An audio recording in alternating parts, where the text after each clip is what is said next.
Aquí donde dice entendido, que hay que picar en entendido. Sí, ¿no?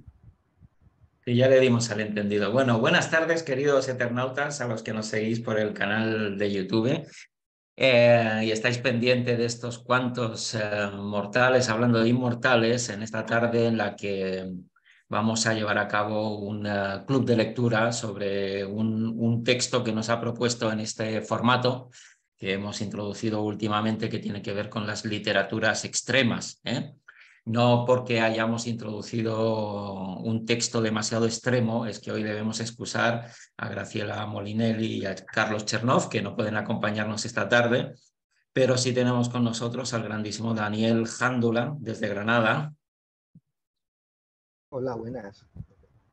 promotor del texto que vamos a analizar hoy, titulado La ballena, de Paul Gauguin, ¿sí? Y que es el que nos ha dicho, hay que leer ese texto, que yo además lo estoy aquí promoviendo y promocionando en la librería que tiene en Granada, en el centro de Granada, apenas a 2 minutitos de la catedral de Granada, una ciudad maravillosa, con una librería maravillosa, que se llama El Asterisco, y que os invito a que visitéis siempre que podáis, porque os puedo asegurar que no vais a encontrar a nadie mejor detrás del mostrador para hablaros de libros, de literatura, para escucharos, para entenderos y para haceros magníficas recomendaciones. Os doy fe y os lo digo de corazón. Así que bienvenido, Daniel, a este programa en el que te dejas caer de vez Gracias, en cuando, gracias.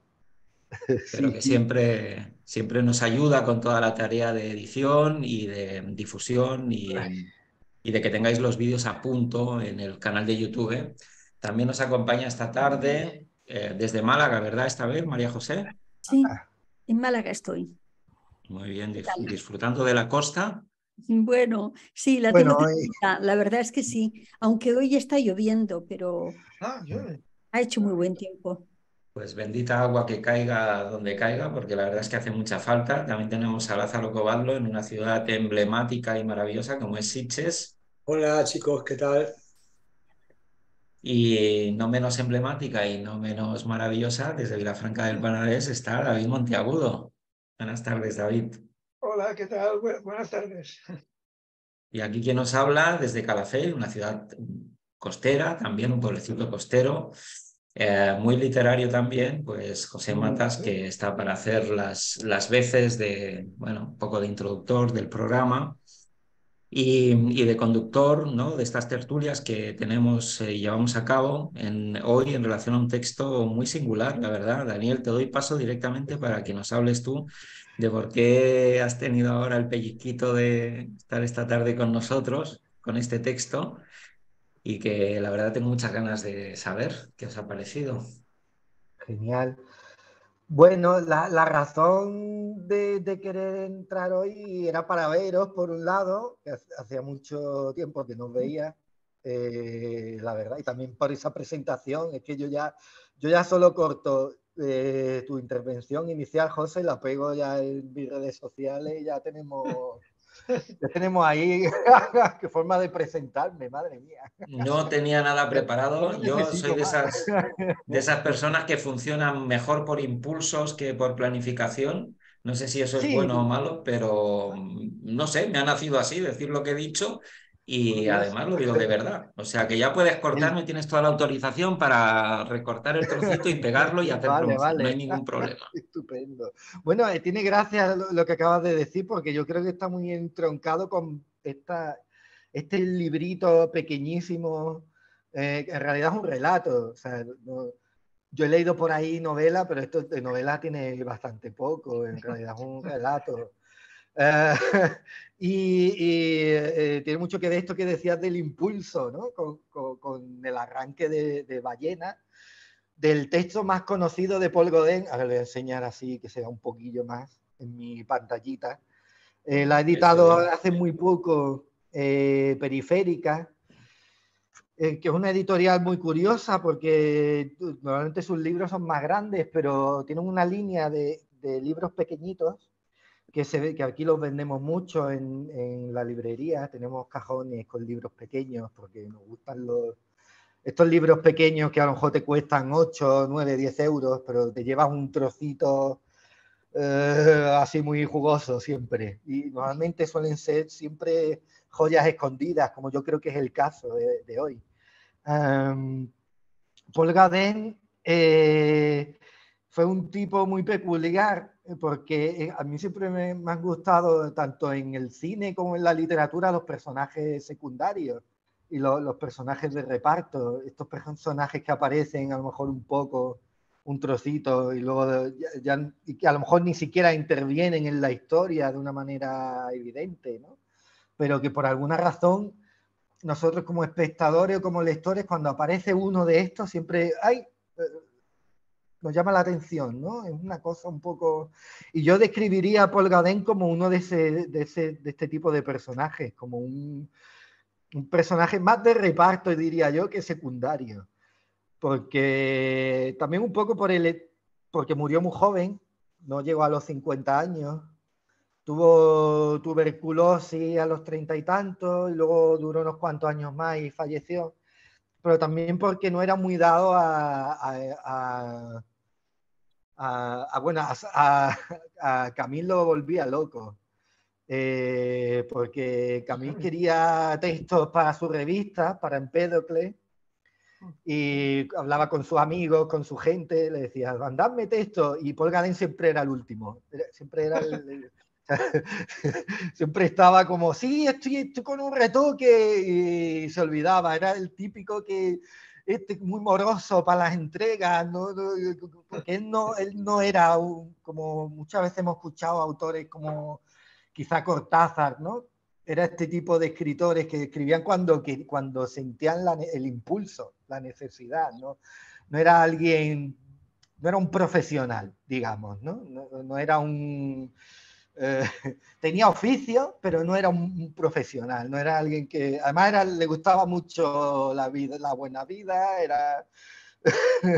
le gustaba desaparecer, esto lo hacía mucho. De desaparecer unos días y luego nadie sabía dónde se había metido.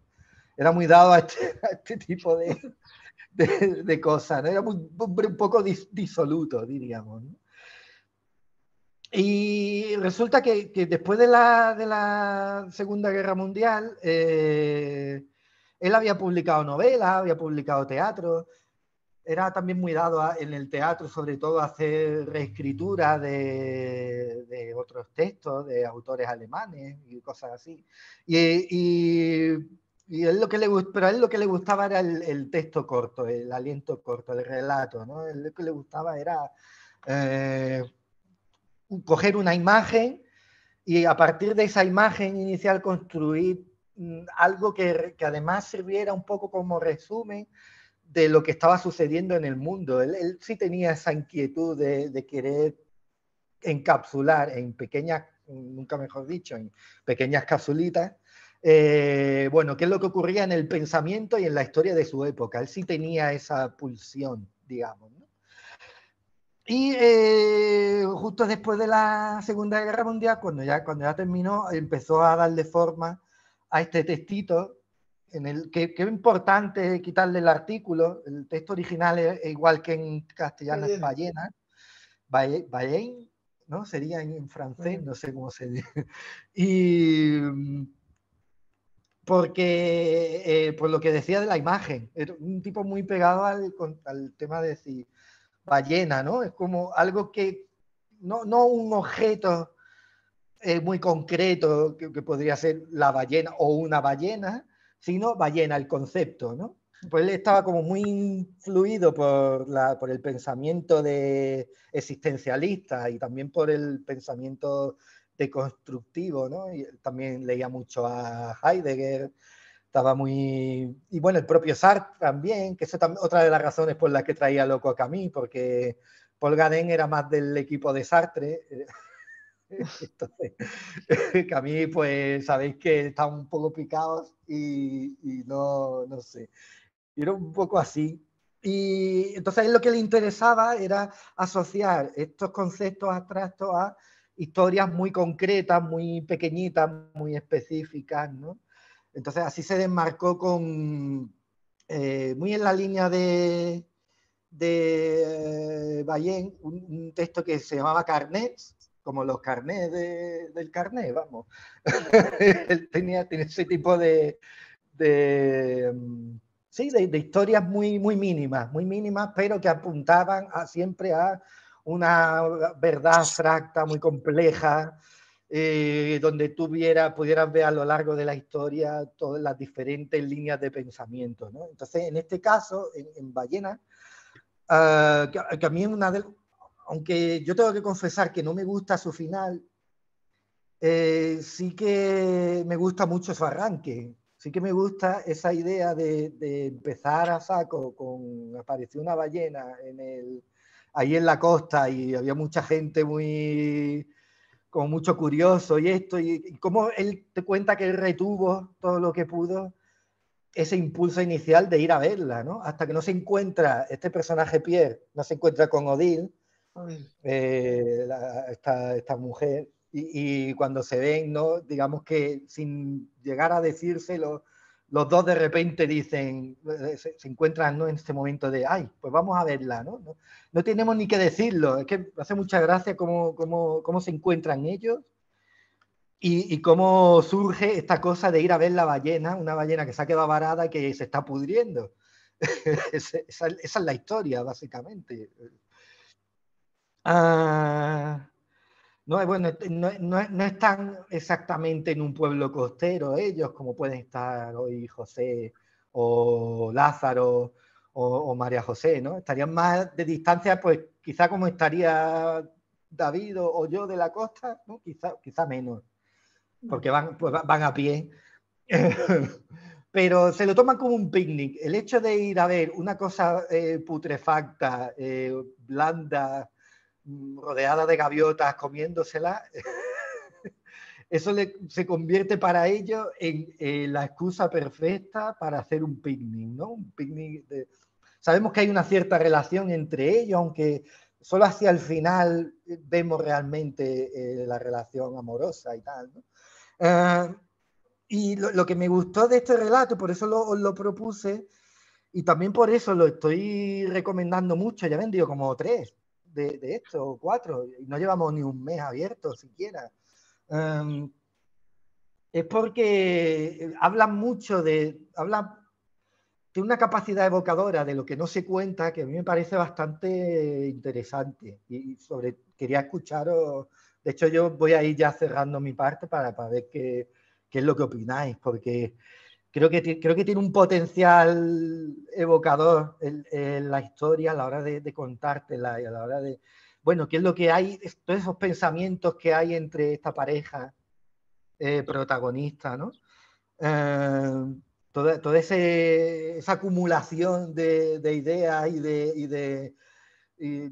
que realmente no vemos del todo, pero que tampoco podemos intuir, ¿no? Porque en el fondo yo creo que Paul Gauguin lo que quería revelar no era ese instante en el que una verdad, la que sea, de repente se hace visible, ¿no? Es lo que él quería, yo creo, sintetizar en este cuento. Y sobre todo la parte por la que yo lo vinculo a los extremos, que es lo que estáis tratando últimamente, es por cómo te contiene todo el rato, porque yo cuando lo leía decía, ostras, yo como autor tendría todo el tiempo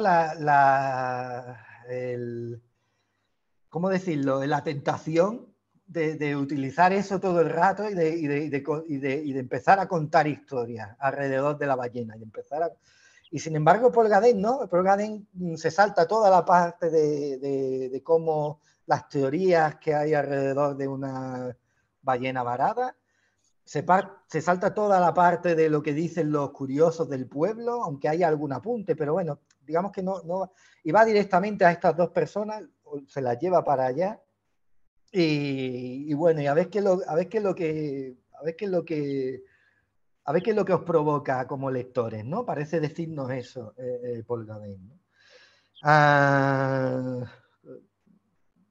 Esta cosa que muchas veces sentimos como cuando asistimos a una verdad, sobre todo una verdad profunda, y de repente se nos cae un velo y aparece, ¿no?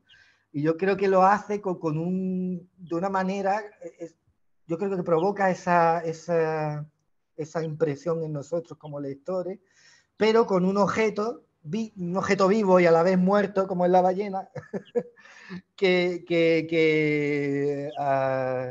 no es para nada,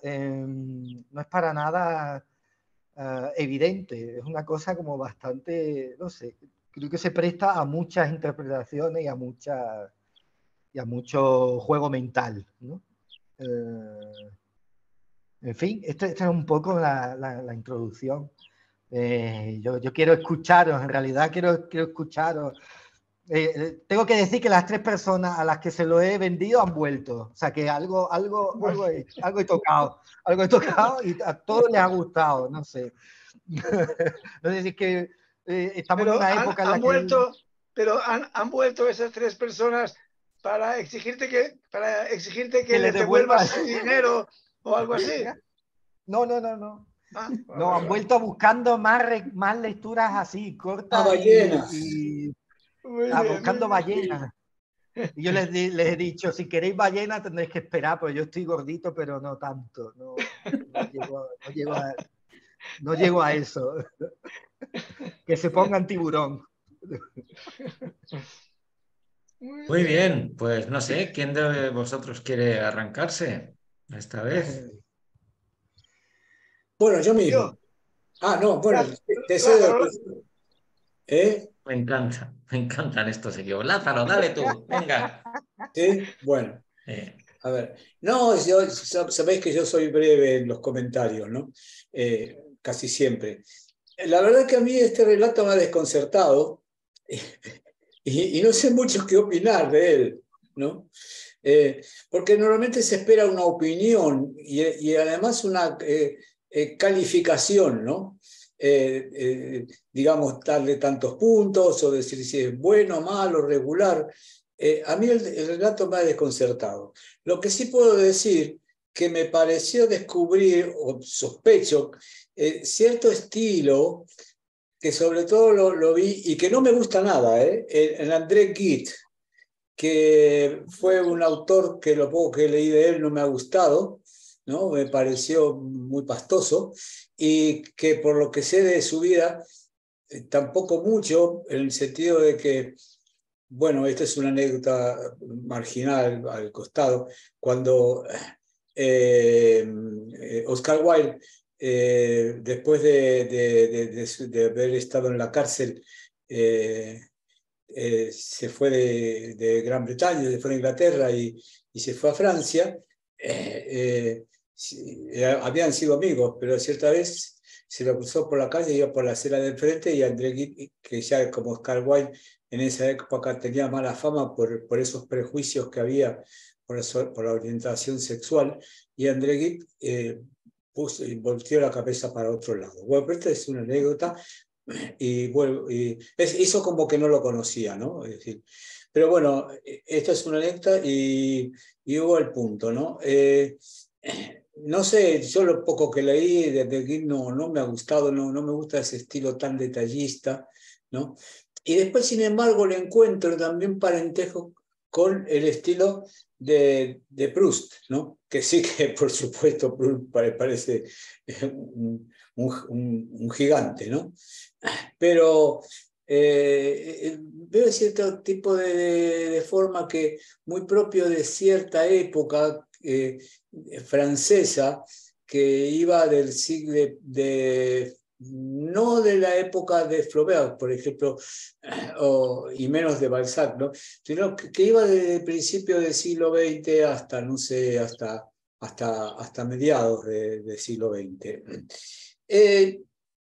Yo, como dije, no estoy seguro digamos, no sabría qué opinar. Esta es una cosa, lo he leído 2 veces y lo volveré a leer, pero más adelante, ¿no?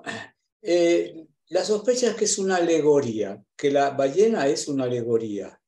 Entonces, yo hice mi propia historia de esto, ¿no? Que cada uno lee una cosa y a su vez la reescribe, qué digo. Como viendo la biografía, leyendo la biografía de este escritor, parece que nació a principios de 1906 o 1907, y entonces y murió pasada la Segunda Guerra Mundial, en 1950 y algo, ¿no?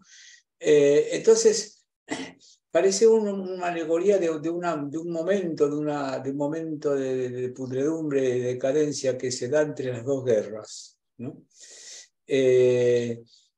Pero yo no pondría el sello sobre esto, ¿no? Es una sospecha que tengo, ¿no? Y después, bueno, me refiero, como sabéis, en general me gusta ser económico en la adjetivación, ¿no? Por eso me gustan autores como Raymond Carver, ¿no? O Raymond Chandler, por ejemplo, ¿no? Pero no desprecio la adjetivación, ¿no? Pero no cuando es reiterativa. El relato me pareció un poco meloso. El personaje de Odile, que parece ser que es su novia, su amante, y sí, que al final, esto se revela al final porque simplemente parece una amiga. Y con esa forma de que van a tomar el té a lo de la condesa, ¿no? Eso parece una broma. ¿No? Ir a tomar el té a lo de la condesa, que quizás lo recibirá con el dedito así, no sé. Sí, bueno. Y bueno, en general, ya dije, no lo sabría calificar y estos son los comentarios. He dicho que sería breve, pero no lo he sido. Pero es un puesto que me ha desconcertado. Habrá que leerlo otra vez porque, no sé. Te cedo el turno, David. Venga, David. Vale, muy bien. Bueno, pues yo sobre esta veo que una de las cosas que ha dicho Daniel es que hay quien le ha llamado novela a esto. Yo sé que Lázaro, cuando ha escuchado esto, seguramente ha dicho, qué manía, si todos son relatos, unos más cortos, otros más largos, pero no hay por qué señalar, por qué hacer esas taxonomías tan estrictas y tan cerradas. Yo pienso que si alguien le llamó novela, tenía que ser editor, eso seguro, porque los editores tienen una manía terrible con ponerle novelas a cualquier cosa, no sea que el lector, el incauto lector, descubra que aquello es horror de horrores, un relato, un cuento. No, por favor, novelas, que es lo que gusta, que es lo que vende, que es lo que funciona. Entonces se le llama, hay una tendencia en el gremio editorial a llamarle novelas a colecciones de cuentos y a relatos de 20 páginas y cosas de esas. Bueno, aparte de esta digresión, ¿no? Pues a mí el texto es este cuento, a mí me ha gustado realmente, me ha gustado por algunas cosas concretas.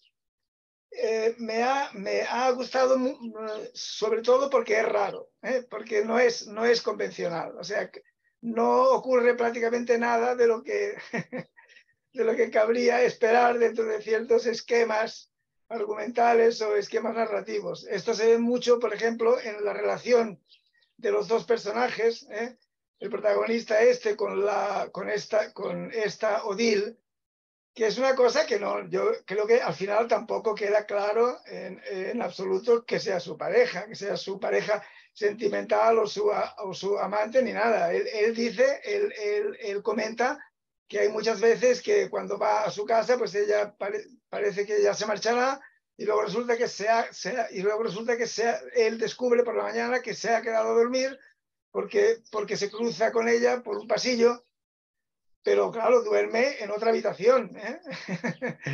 Y precisamente es muy interesante que esta relación, que no quede definida, que no quede rara, que parece como una amistad o como una coincidencia en las sensibilidades, unas personas que se encuentran cómodas juntas simplemente, y el hecho de que una relación hombre-mujer pues se prescinda de los roles convencionales o de las típicas de los típicos conflictos o tensiones más habituales, pues a mí eso me parece estupendo. Me encanta que me sorprendan con algo diferente. Incluso hay un momento en el que él dice que cuando le dice algo que le puede sentar mal, que ella pues piensa, aparte de la diferencia de edad que hay entre nosotros, como que ella es mucho más joven que él, es lo que parece que deja entender, ¿sabes?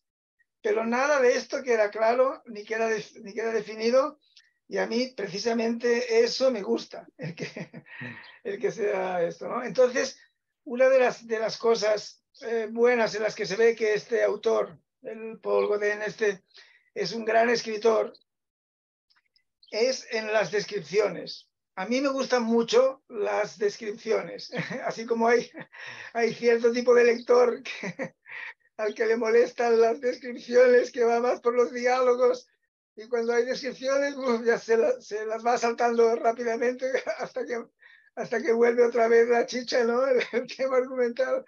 A mí me gustan mucho precisamente las descripciones.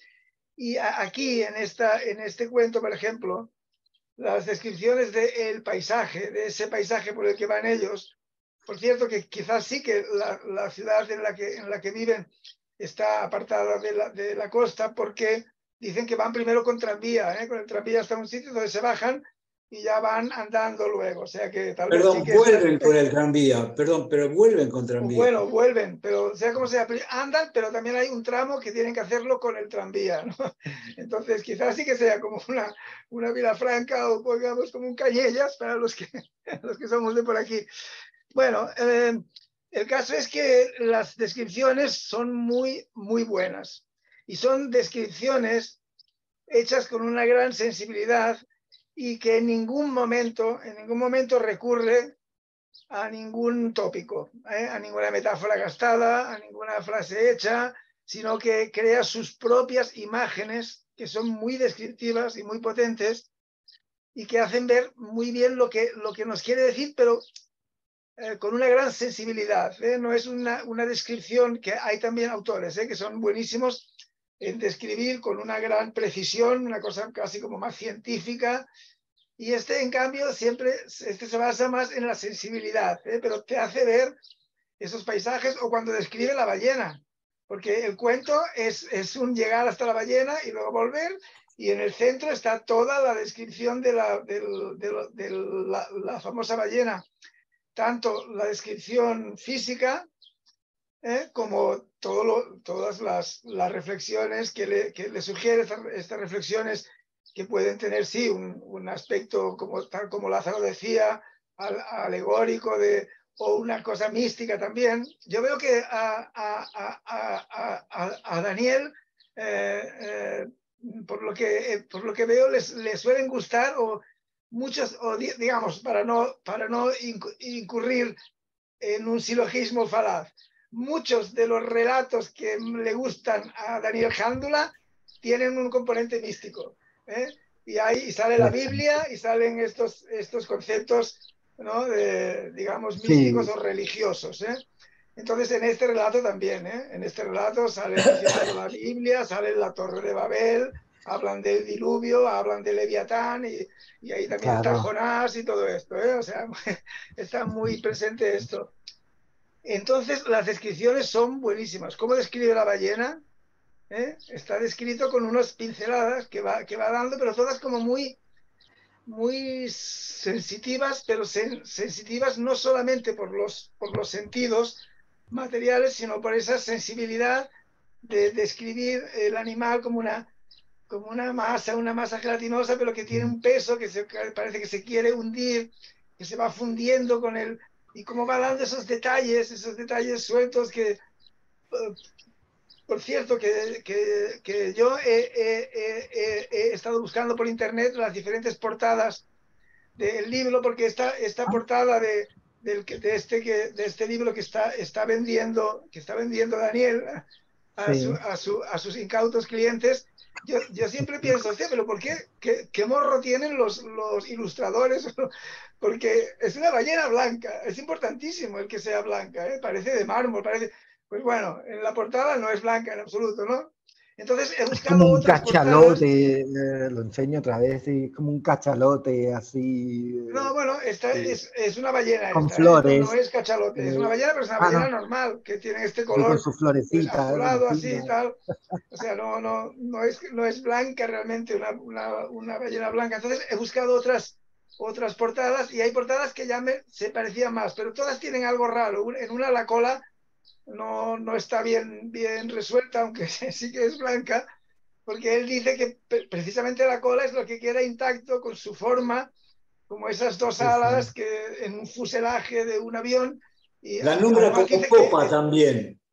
que La nombra como popa, con un término sí, náutico. popa, Sí. sí. Opa, Y sí. dice que está cortada, que han cortado la cola y que en la sección de la cola, la sección redonda blanca, se ve casi didáctica, dice, porque ahí se ve el hueso, ¿no? Todo esto. Está muy bien estos detalles, como lo explica con unas imágenes, con unas referencias que no son nunca convencionales, pero que son de una gran sensibilidad y un gran poder evocador para el que va un poco más allá y el que, digamos, entra dentro de su mundo y de su sensibilidad, ¿no? Entonces ahí es donde yo veo al gran autor, al gran escritor raro, que no se prodiga, que no se ha convertido en un gran clásico, pero que hoy al principio ha dicho José Matas la frase de que aquí somos mortales hablando de inmortales. Él es un autor que está luchando ahora, bueno, estamos luchando gente como por ejemplo Daniel, porque sea inmortal, porque no pase, porque no se le olvide, digamos, pero aún está ahí, que a ver si se convierte en un inmortal de verdad. Entonces, es un gran escritor, yo creo, y ahí es donde se le ve la calidad, por ejemplo, en cómo describe. Y a mí me gusta mucho que sea una historia tan desconcertante y tan poco, Mm, y sí. tan poco convencional, ¿no? Entonces, en cambio, en lo que no entro, porque ya es una cuestión de mi propio talante, yo en realidad, según voy descubriendo, soy una persona muy, no sé cómo definirlo,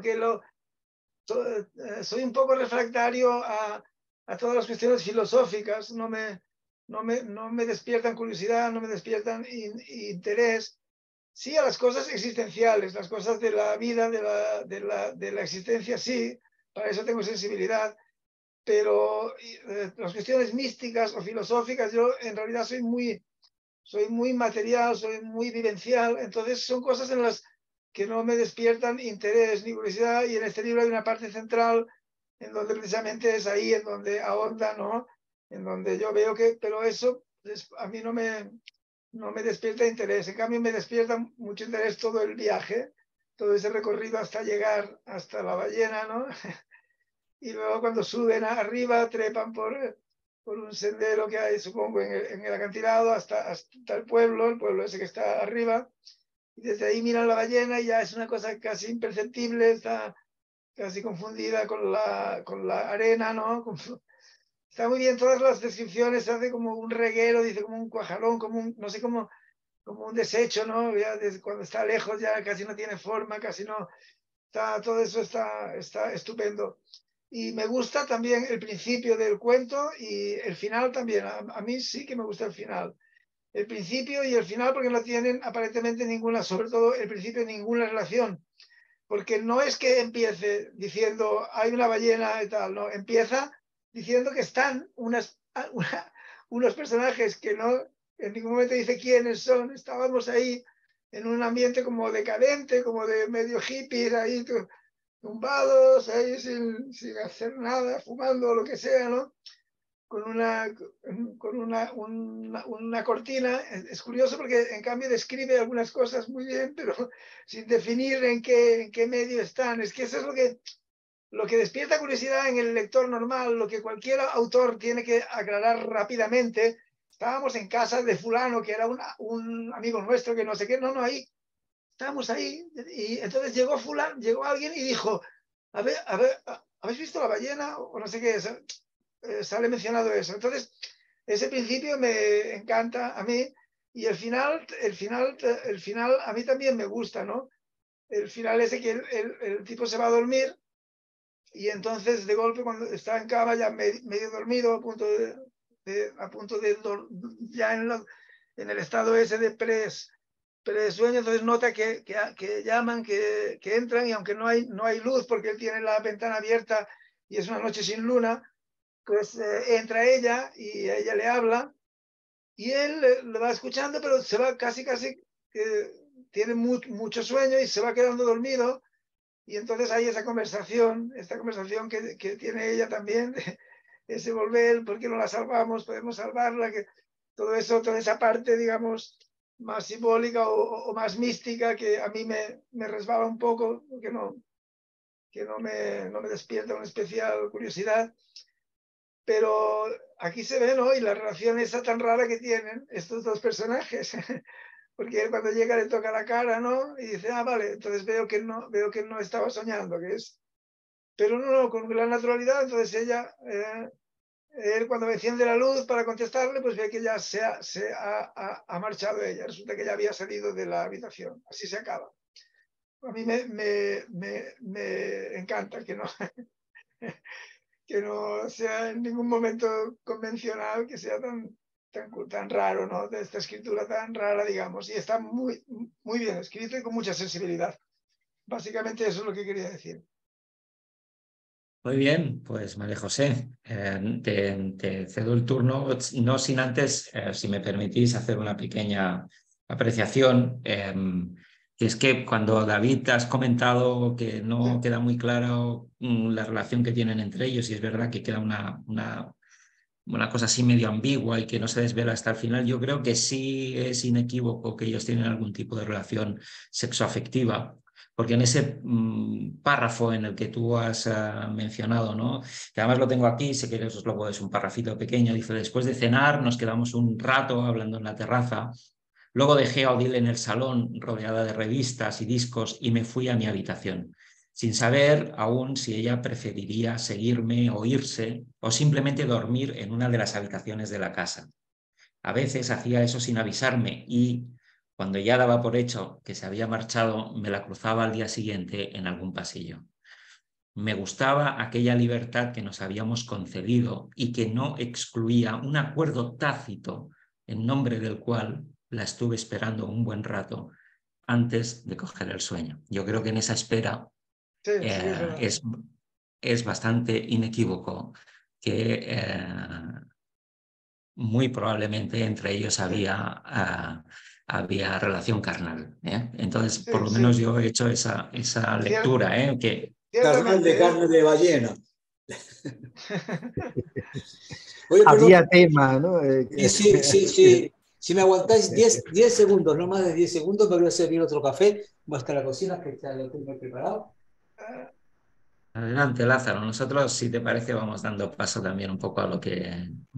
O queréis esperar a Lázaro, como queráis, ¿no? Bueno, Pero bueno, David, que en ese detalle de todo lo que has dicho, me parecía que ahí esa apreciación no coincidía con la lectura que había hecho yo y lo he buscado. Sí que tienes razón, que por esas palabras da a entender, pero en el cuento en ningún momento se dan un beso, no se acuestan juntos. No, nada eso de es de eso, una ¿sabes? sutileza, Y es una relación muy espiritual, no, muy de almas gemelas, que se entienden bien, ¿sabes? Que coinciden en muchas cosas. Esto es André Gide. Relación de almas, así, esa cosa. Así. Sí. Oye, por cierto, una sola comentario. A mí, de todo el relato, hubo una palabra en especial que me pareció un soplo de aire fresco y que me encantó. Y la palabra tranvía. ¿No? Tranvía. Cuando leí que subían al tranvía, que un tranvía, qué bello que son los tranvías. Eso que nada más. A mí me encantan los tranvías, pero siempre me acuerdo de que Gaudí murió atropellado por un tranvía y me da miedo. Tengo como esa fascinación, rechazo a la vez por los tranvías, no sé por qué. Sí, es verdad, los tranvías son peligrosos. Son peligrosos, incluso hay también esta, hombre, ahora no me sale el nombre, ya cosas de la edad, la pintora mexicana esta tan famosísima, hombre. Sí, Frida Kahlo. Frida Kahlo, exacto. Frida Kahlo también tuvo el accidente terrible que condicionó toda su De la vida en espalda. un tranvía. Hubo un tranvía que se estrelló y tuvo unas lesiones gravísimas cuyas secuelas arrastró durante toda su vida y que condicionaron toda su existencia. Pero no impidió que Bueno, Trotsky se enamorara de ella o lo que sea. Sí, no, venga, no nos desviemos de la vía, ¿sí? Y sigamos en este tram en el que yo tengo mucho interés también en saber qué impresión le ha causado a María José en el relato. Pues yo lo primero que quería decir es lo que acabas de decir tú respecto a las consideraciones de David. Oye, esto es muy incómodo. Y es que, a mi juicio, también la relación entre ellos queda evidente, queda manifiesta en ese párrafo que tú has leído. Yo lo tenía en mente y era una de las cosas a las que quería referirme. Pero bueno, de forma tangencial, porque realmente me parece que eso no añade demasiado al relato.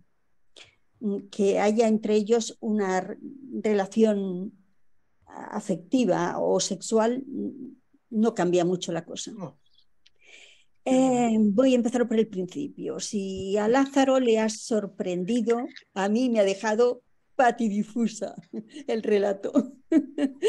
Me ha parecido muy extraño, realmente. No es que me haya disgustado, porque he disfrutado en esas descripciones a las que también David se ha referido. Me parecen muy, muy bellas, muy limpias, en fin, obra de un buen escritor. Me han gustado mucho. Pero el argumento sí que me ha dejado completamente sorprendida, porque no he sacado ninguna conclusión.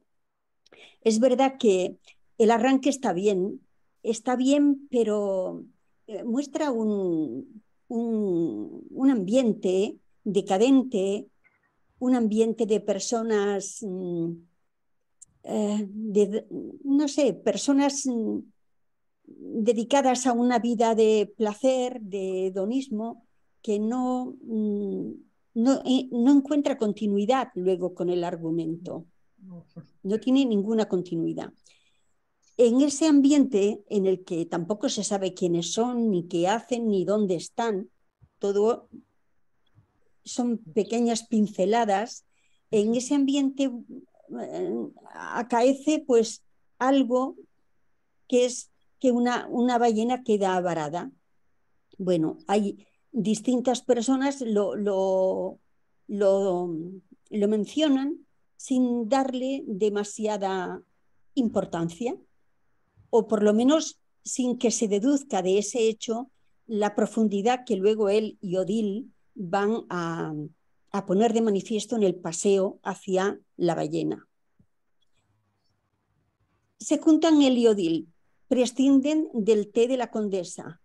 Otro pequeño apunte sobre que se trata de un ambiente elitista, de un ambiente de refinamiento, de, no sé, a pesar de que no dice ni la ciudad, ni el año, ni nada de nada, pues sí que va dando pequeñas pistas que sitúan la acción, sitúan el escenario o a los personajes en un ambiente de refinamiento, de poder, de clase alta. Pero tampoco eso es significativo de nada, porque luego el verdadero meollo transcurre por otros derroteros. El paseo es muy bien descrito, es magnífico, es donde realmente los lectores disfrutamos de lo que se dice y cómo se dice. Pero cuando llegan a la ballena, ¿qué hay? ¿Hay una fascinación por el horror? Nada más. El hedor no les molesta. Parecen ver algo que yo no veo o que no sé si los demás lo ven. Parecen ver allí una alegoría, ha dicho ha dicho Lázaro, y sí, me parece muy bien traída la palabra, pero tampoco queda claro de qué. Ahí salen demasiados conceptos, sale una verdad a la cual no podemos acceder, al menos yo no he sabido acceder. No he sabido acceder qué verdad puede emanar de aquel cuerpo que se va pudriendo. Aparte de la belleza de las descripciones, no he sabido ver nada más. Y algo que les transforma a ellos, que parece ser que no van a olvidar jamás, tampoco sé por qué.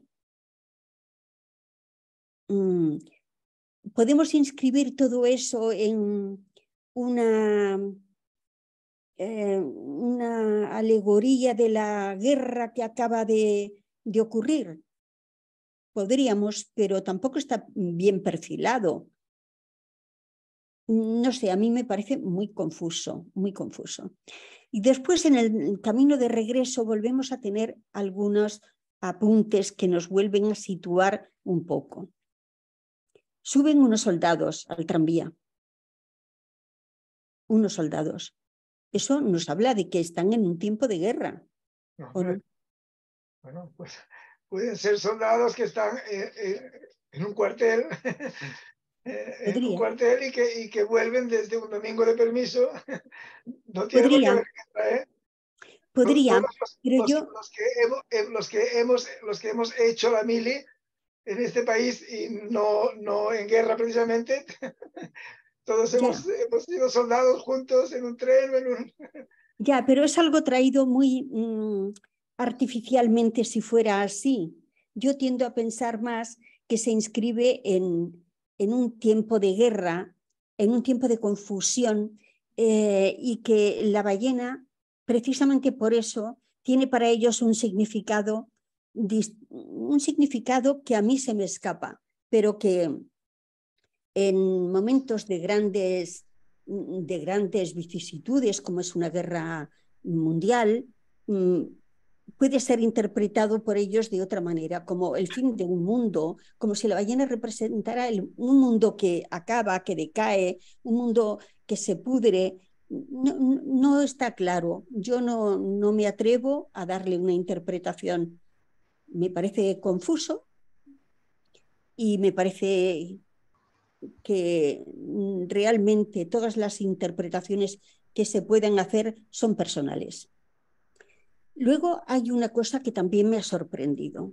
Al final, bueno, un poquito antes del final, Odile habla de que algo podrían cambiar, de que basta que alguien se decida a establecer un cambio, una pequeña verdad, a incorporarla para que todo pueda cambiar. Bueno, yo tampoco acierto a entender a qué se refiere. Lo he percibido, me ha llegado, pero no he sabido darle concreción, no he sabido entender a qué se refiere, ni ha quedado claro, por supuesto. Yo no lo he entendido, pero tampoco ha quedado claro. Así que no sé cómo acaba este relato, que para mí su mayor logro es el estilo amoroso, que me gusta mucho, ese estilo detenido, ese estilo sin prisa, deteniéndose en las descripciones, eso me gusta mucho. Ese es el mayor logro que le he encontrado al libro. Luego la trama me parece muy confusa, muy confusa. No he sacado nada claro. Y ya está, eso es lo que yo os quería decir. Muy bien, María José. Un contrapunto también a lo que ha dicho David, yo creo, y Daniel. Y bueno, quizá con algo más de convergencia con respecto a lo que ha dicho Lázaro en ese extrañamiento que ha producido el cuento, que se ha causado el cuento. Bueno, yo os daré también un poco mi parecer con respecto a este texto, que os diré que he leído sin demasiado entusiasmo, pero con entretenimiento también, y que yo encuentro encuentro que es un texto que es un poco híbrido entre David Monteagudo y Daniel Jándula. Quizás sea un poco arriesgado lo que voy a decir, pero lo voy a tratar de argumentar, porque lo cierto es que cuando yo leía la primera parte del relato, ¿verdad? A mí me parecía que esas descripciones estaban a la altura, aunque no le alcanzaban, y lo digo con toda honestidad, a las magníficas descripciones que hace David en sus relatos y en sus novelas. No le distan mucho, pero yo creo que en este caso las de Paul Gauguin son demasiado pretenciosas en algún momento. Tienen una intención claramente pictórica, o yo tenía la sensación de estar más que ante la descripción de una situación, una escena real, ante la descripción de un cuadro, ¿no? Entonces, el cuadro permite, ¿no?, el detenerte en los detalles, en repasarlos, en dar matices, y creo que buena parte de esas descripciones tienen algo más que ver con lo estrictamente pictórico que con lo escenográfico, ¿no? Con la escena que de alguna manera nos está tratando de manifestar este cuento. En ese sentido me parece que es un relato monteagudiano, ¿no?, en cuanto a las descripciones, ¿eh? Y por otro lado, el relato tiene algo muy de Daniel Jándula, y si me lo permite, no sé si puedo decir esto, Daniel, pero yo de Daniel hace unos meses leí un relato que se titulaba Ikebana, ¿verdad? Y cuando yo terminé de leer este relato de Daniel, ¿no?, y ahora yo he encontrado algo que los une desde el punto de vista estructural o narrativo, que tiene que ver con el hecho del suceso y el acontecimiento. Me voy a explicar, ¿verdad?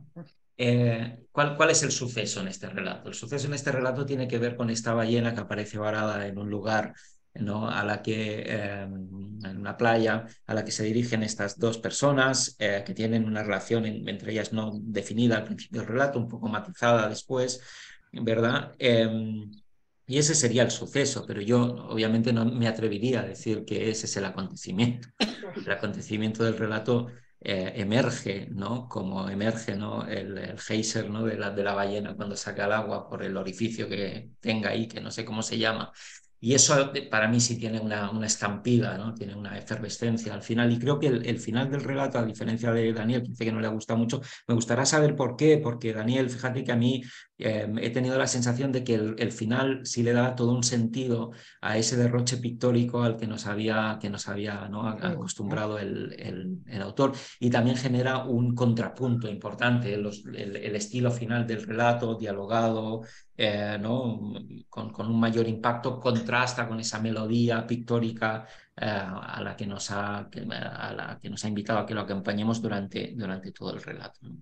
Entonces, claro, el acontecimiento de este relato está justamente en el impacto, ¿no?, que tiene en el personaje que no es el narrador, porque el narrador del relato justamente es Pierre, pero el impacto verdadero, transformador y evocador de la verdad que probablemente el autor quiera hacernos conectar, y con la que, por ejemplo, María José ha dicho: yo no he sabido conectar, no he sabido verla, ocurre en Odio, ¿no? Yo creo que ese artificio narrativo le funciona muy bien, porque a mí me ha conectado verdaderamente con el relato y le ha dado un sentido total, y me ha hecho apreciar más todo lo que había leído anteriormente, cuando ella dice: quiero ser la ballena. Cuando ella se identifica plenamente con ese ser al que nos han mostrado en un estado putrefacto, ¿verdad? Y al mismo tiempo tan tentador, ¿no? Les subyuga la mirada, y pese a todo ¿no?, todo el hedor o toda esa sensación, ¿no?, tan desagradable, ellos están ahí apreciando eso, ¿no? Pero hay algo verdaderamente transformador que ha ocurrido en ella, y que no sabemos muy bien si tiene que ver esa transformación o no con el hecho de que esa espera de él antes de dormirse se quede solamente en eso, en una espera, ¿no? Pero ella en algún momento, ¿verdad?, del relato, ya bastante al final, prácticamente al final, dice: creo que algo ha sucedido, que el mundo nunca volverá a ser el mismo. Y yo creo que el personaje en este caso enuncia la verdad probablemente que quiere transmitir el autor. Esto obviamente es una interpretación, pero creo que hay algo muy revelador en esa transformación, en esa afectación, ¿no? Está claro que aquí el narrador no puede ser Odile, porque eso supondría que quien nos cuenta la historia está en un estado de afectación tal que probablemente sería un narrador de tal infidencia que no nos podría contar, ¿no?, lo que ha sucedido. Es en este caso el narrador externo que en primera persona, ¿no?, nos muestra todo esto, cómo él, ¿no?, ha asistido, ¿no?, a este espectáculo que le ha emergido, ¿no?, de estar expuesto a la putrefacción de la ballena, y que en realidad quien ha transformado y ha cambiado, ¿no?, es a Odile. Por otro lado, el relato creo que tiene una dimensión atemporal, ¿no?, que el Sí, hecho de que se esté leyendo cierto. ahora permitiría perfectamente encajarlo con un relato ecologista. Sí, Creo que es un sí, relato tremendamente ecologista y que eso está bastante manifiesto. Y probablemente este relato adquiera a lo mejor, si somos capaces de hacer perdurar a este autor en el tiempo, quizás sea un relato que cobre todavía mayor importancia dentro de 100 o 200 años, cuando la Tierra esté a punto de colapsar, ¿no? Porque en realidad hay un gran objeto, ¿no?, porque es un ser muerto ya, entonces es un objeto que ha colapsado. Lo que nos muestra es el colapso. Y por otro lado, sí, yo creo que hay algo muy interesante al final del relato cuando parece ser que ellos son prácticamente los únicos que se interesan por ese hecho, ¿no?, por ese suceso, ¿no? Y los demás prácticamente no le dan importancia. Hombre, joder, pues no hay una ballena muerta todos los días aquí para que la gente, ¿no? Pero claro, es algo, al fin y al cabo, tan anodino, ¿no?, en nuestra vida cotidiana, en nuestros quehaceres, en nuestra manera de funcionar, que al fin y al cabo se muere una ballena aquí al lado, que es un hecho absolutamente excepcional y prácticamente no le damos importancia, ¿no? Y la pregunta también sería esa, ¿no? Se nos está muriendo quizá el planeta y sin embargo seguimos con nuestra rutina, ¿no? Y eso hoy día en este contexto tan ecologista adquiere una cierta significación, ¿no? Y luego, por otro lado, hay un elemento al final del relato que a mí me ha parecido también sustancial, porque ella le dice algo que nosotros no llegamos a saber. Y entonces, lo que sí vemos es la reacción de él. Y ese es una artimaña narrativa para crear intriga, ¿sí?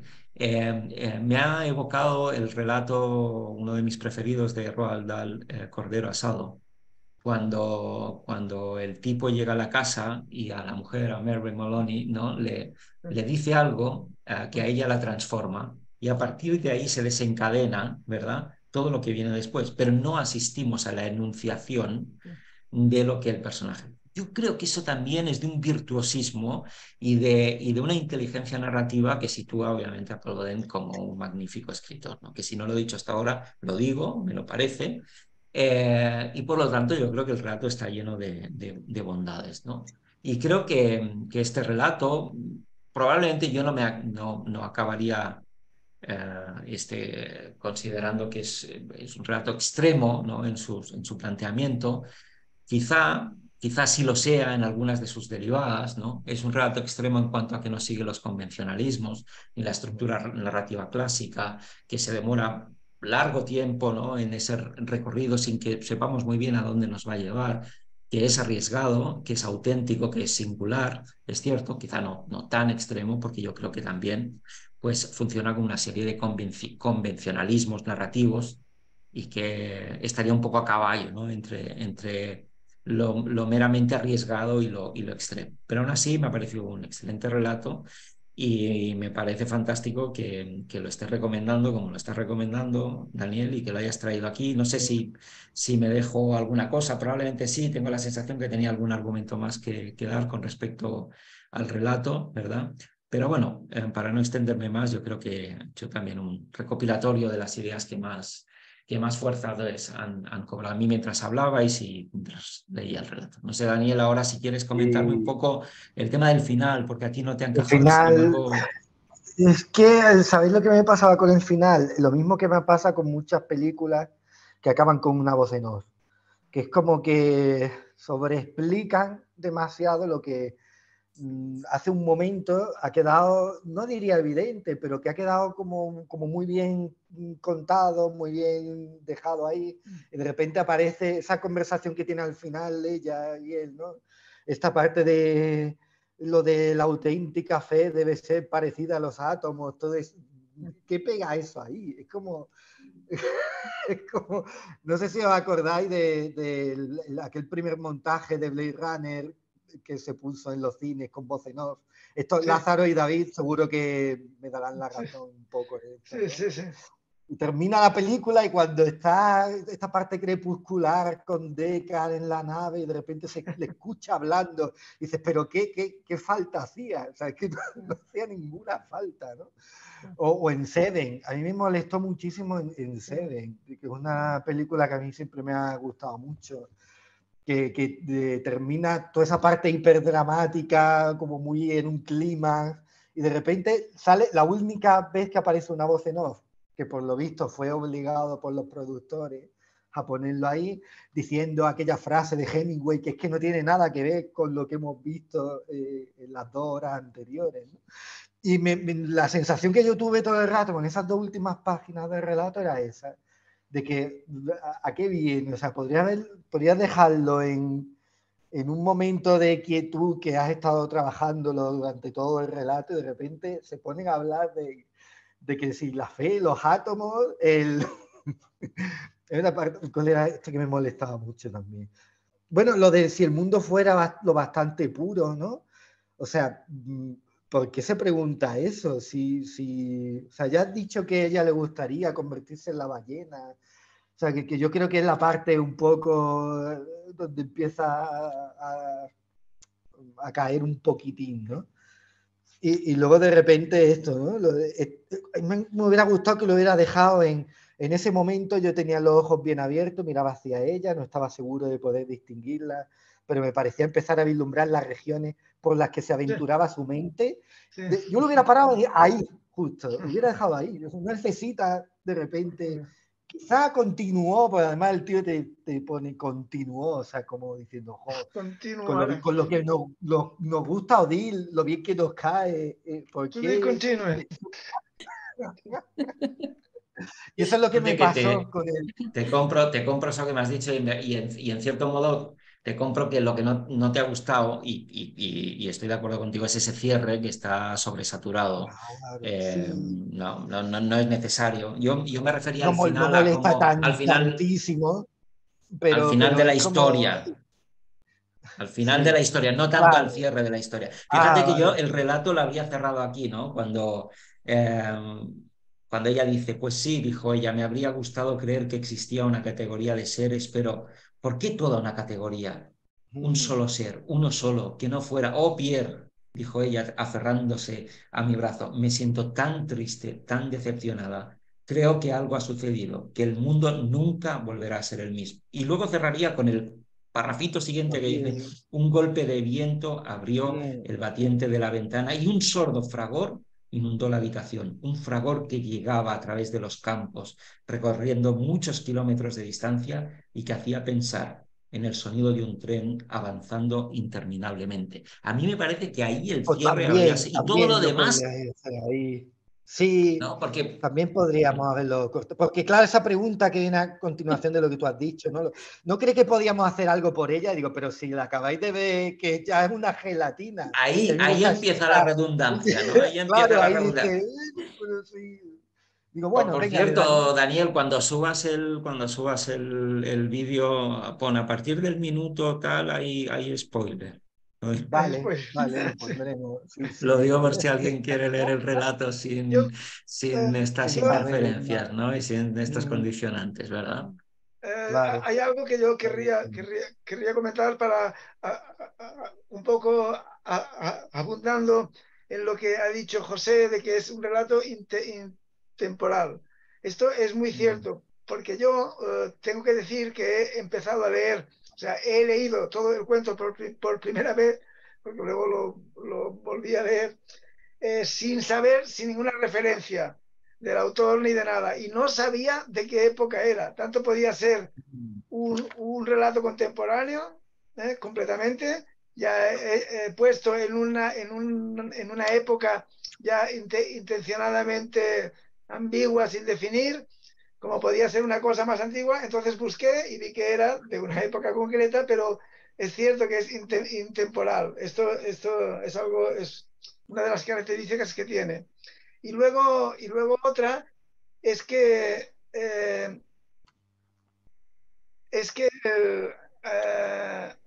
lo que no estoy de acuerdo con lo que ha dicho José es en la interpretación en clave ecologista, digamos. No, porque yo creo que eso es una cosa demasiado concreta y demasiado ideológica y que en cambio aquí yo creo que va más a una cuestión mística o más religiosa. Yo, para terminar, porque claro, yo creo que aquí ha dicho antes María José que no, el argumento, la trama, es que yo creo que es un cuento que no tiene trama, que no tiene argumento.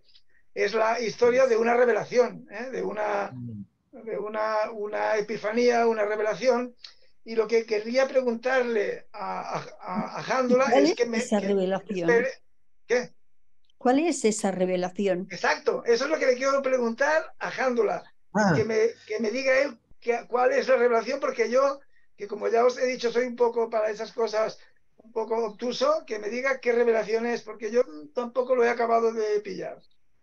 es que yo creo que habéis estado hablando de ella sin daros, o sea, sin daros cuenta. Cuando habéis planteado este pequeño microdebate dentro de la charla de hoy de si estaban juntos o no.